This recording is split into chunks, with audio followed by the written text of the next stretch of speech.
Microcampus, a 28-day journey in the south of China in the small village of Xizhou. 11 students and I have traveled outside the bubble of Shanghai and we were thrown into a completely different surrounding. Life in Xizhou taught me to go outside my comfort zone, and more importantly, life in Xizhou taught me how to live.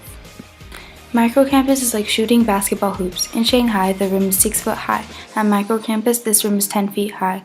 This is an analogy. Even if at the beginning of this trip, we may not be making our shots, we always need to aim high. If one person was not aiming this high and our teachers adjusted the rim so that one person could make the shot, what about everyone else who is still aiming at that 10-foot rim? That would not be fair, and our teachers have never done that. They have always had the same expectations for us throughout this trip, and we need to show them that we can achieve it and score most of our shots. During this adventure, we get to research a topic of our choice. This is called an inquiry project. My topic is photography and farming. I chose this topic because when I think of villages, I instantly think of farming. Also, this was a new experience for me. I have not learned about farming before, and I thought it would be a great opportunity to start learning about it during my time out here in Xizhou. As for photography, I chose that topic because I love capturing moments not only in memories but in photographs as well. But this movie is not only about farming, it is also about my personal journey. Throughout my microcampus journey, I have had personal growth starting from before the trip, in the trip, and after the trip. I am now part of the Oreo Spring Microcampus trip, and this is my story. My experience started a long time before everyone else in the Oreo trip. I had applied to be a participant in the fall trip for Puxi campus.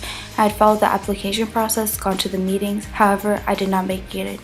I did not understand why, and all these questions came to mind, and I did not know what to do.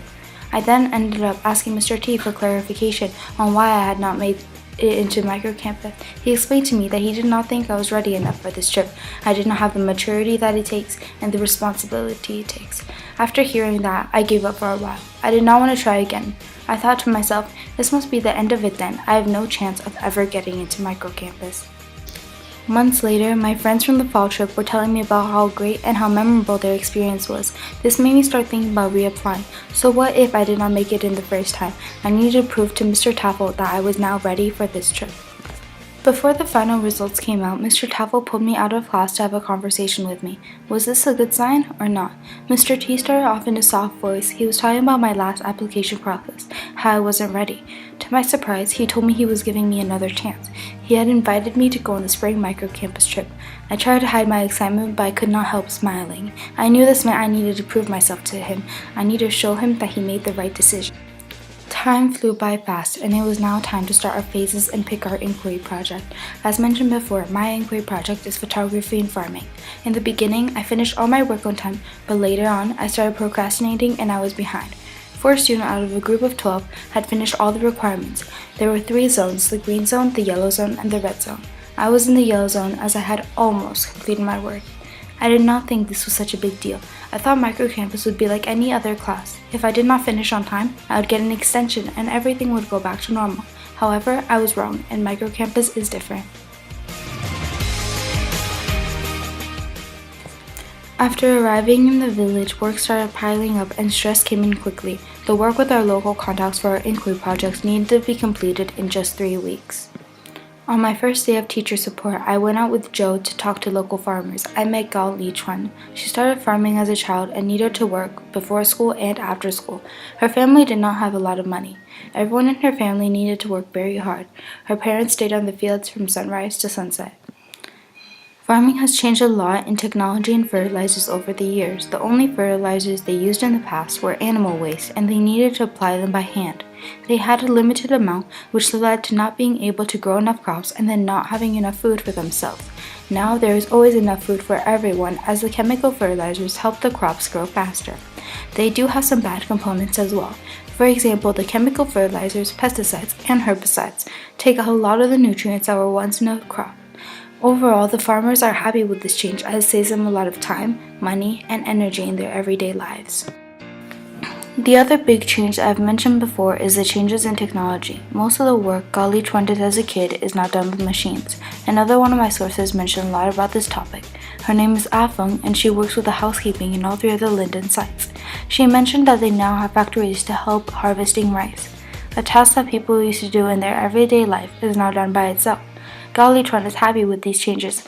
She has managed to have lots of financial gain. From time to time, however, she still misses the healthy food that used to be here. Ah Feng has different views on the changes in farming. In a small plot of land near her house, she plants her own rice and garlic with no pesticides, herbicides, or chemical fertilizers. Since these are only 2 crops, she needs to go to the market and purchase more.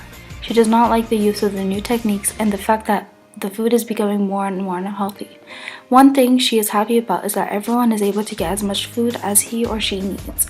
In the end, she thinks that the machines are helpful tools, but she does not like the use of pesticides, herbicides, or chemical fertilizers. I love the idea of learning all this information about farming from my inquiry project. However, I decided to take a different path for my final product. I decided to focus on my personal journey, the different stages of my microcampus journey, the people I have met, the things I have learned, and how I have grown as a person. During this trip, I have had personal growth, experiential learning, developed more intercultural understanding, and had a positive impact. I have grown a lot as a person during my 28 days in this village. I have gained maturity and learned how to be responsible. In Shanghai, I would procrastinate a lot and not complete my work on time. Now I have learned to effectively spend my time so I can complete everything and still not be stressed out. Experiential learning is learning from experience. In our group, there are a lot of fluent Chinese speakers. I have watched them communicate with locals, and even with my limited knowledge in the language, I have been able to make connections with the people around me. I have also developed more intercultural understanding. Looking at the world go on, I have seen how they act during their everyday lives. While interacting with villagers, I have also learned about social positions and statuses in the past.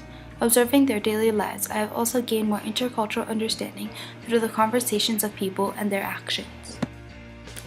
Positive impact is another key thing about Microcampus. We need to make sure that we blend in with the locals and make sure that we do not disturb the lives of the locals in any negative ways. Also, we need to make sure we have a positive impact on the environment around us. An example of doing this is not using any plastic containers, and if we are out of the linen center, we only travel in groups of 4 or less. I have taken away so much knowledge from this experience. Before the trip, our teachers mentioned that we were going to change. I did not believe it. Throughout the trip, I started noticing that what they were saying is true. Looking back, I have learned so much about the community, and I wish the people in Shanghai were this friendly. I wish I was able to say hi to people and make connections with them instead of looking around a city full of people with their noses in their screen and not looking to make any interactions. Now you have learned my views on my journey from before the trip, during the trip, and after the trip. I hope I am able to use the skills I have learned here in Shanghai. Back in SAS, students will be aiming at the 6-foot rim, and I will too. With the knowledge I have learned from aiming at a 10-foot rim, I will know how to aim at the 6-foot rim with a different and better approach. I am now a different learner and a different person.